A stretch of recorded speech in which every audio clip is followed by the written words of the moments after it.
Bonjour à tous, nous allons parler aujourd'hui des limites de la pratique des soins énergétiques.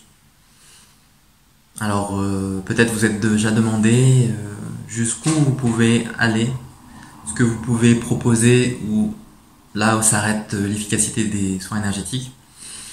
Personnellement, je pense qu'il n'y a pas de limite, que la capacité d'auto-guérison du corps est infinie. Par contre, c'est vrai que malheureusement, dans le quotidien, et peut-être ça vous a touché vous-même, on constate que nous ne sommes pas tout puissants et que l'on ne peut pas aider chaque personne, ou en tout cas pas de manière illimitée.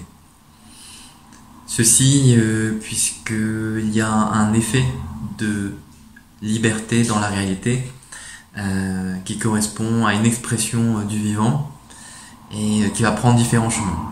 Alors certaines personnes, grâce à votre appui, vont pouvoir se rééquilibrer, mais d'autres, malheureusement, vont rester dans une certaine limitation et tourner vers un chemin de souffrance.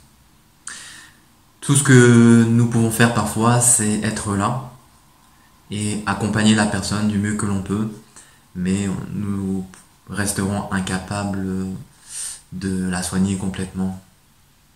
De toute manière, en restant humble, nous devons reconnaître que, en tant que praticien, nous sommes présents témoins de ce miracle qu'est la guérison, mais nous n'en sommes pas détenteurs du secret qui permet cet effet.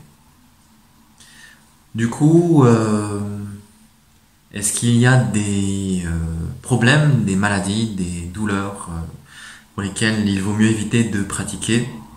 Il y a beaucoup de croyances et de propositions parmi les soigneurs.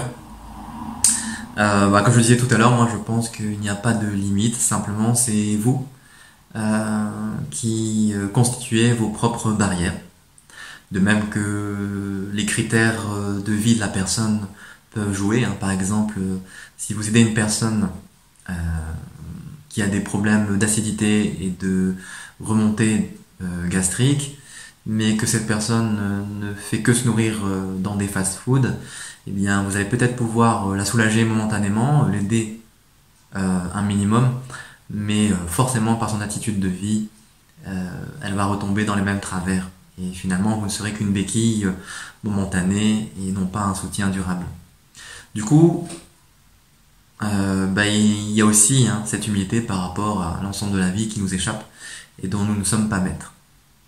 Par contre, je pense qu'on peut fonder un certain espoir dans le potentiel de l'énergie, puisque plus vous allez toucher à la réalité, en tout cas du point de vue énergétique, et plus vous allez vous ouvrir à ces manifestations merveilleuses qui permettent de réparer énormément de choses.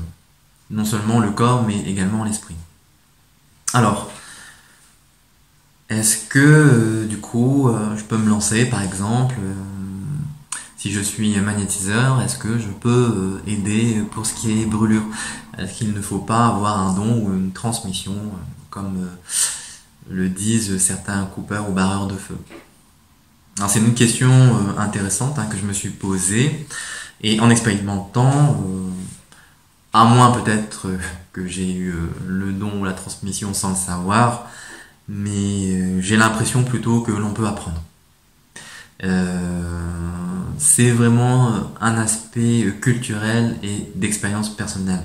Comme je le disais, dans le mental, ce qui va provoquer une limitation va forcément avoir une action également dans votre quotidien. Du coup, si vous pensez que vous n'êtes pas capable tout au fond de vous de soigner les brûlures par exemple, eh bien vous n'y arriverez probablement pas. Même si apparemment vous avez vraiment envie d'aller dans cette direction. Au fond de vous, vous allez sentir que ça bloque. L'aspect personnel, en fait, c'est lui qui va donner les limitations. Plus vous entrez dans l'impersonnel, c'est-à-dire dans le non-contrôle, la non-maîtrise de l'énergie, et plus vous allez découvrir son potentiel, comme je le disais, illimité. Ce qui ne veut pas dire que dans sa manifestation, vous allez devenir capable d'aider chacun.